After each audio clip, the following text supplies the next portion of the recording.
tout à fait. Il y a eu un travail remarquable fait avec le ministère de la Transition écologique, dont M. Michel est un représentant, et qui a permis effectivement d'homologuer des boîtiers de conversion qui peuvent être installés sur des véhicules essence et qui permettent de faire de ces véhicules des véhicules compatibles avec le superéthanol E85. Donc superéthanol E85, il est composé à 75% d'éthanol, carburant agricole d'origine renouvelable.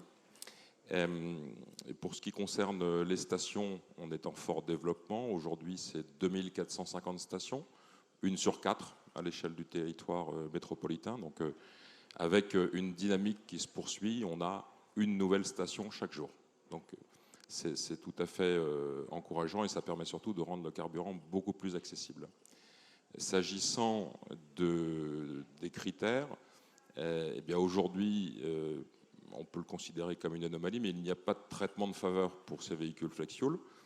Donc, j'en discutais avec Laurent Michel tout à l'heure, la balle est dans notre camp, à nous d'apporter toutes les données pour documenter les bonnes performances, puisque quand on roule à l'E85, on réduit de 90% les particules par rapport à l'essence et de 30% les oxydes d'azote. Et donc ça permettra aussi de répondre à une demande d'une mission parlementaire récente là, sur les ZFE, justement, conduite par Valérie Beauvais et Camille Galliard-Minier, qui préconise, entre autres, une approche plus favorable pour ces motorisations du fait de l'impact positif sur la qualité de l'air.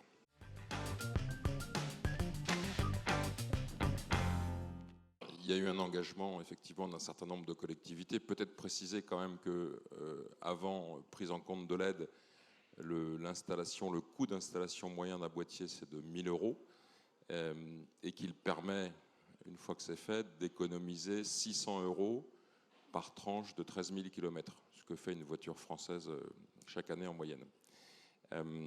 Donc ce sont des boîtiers qui sont produits par des PME, 5 PME françaises, les boîtiers homologués aujourd'hui. Et effectivement, on a un coup de pouce d'un certain nombre de régions.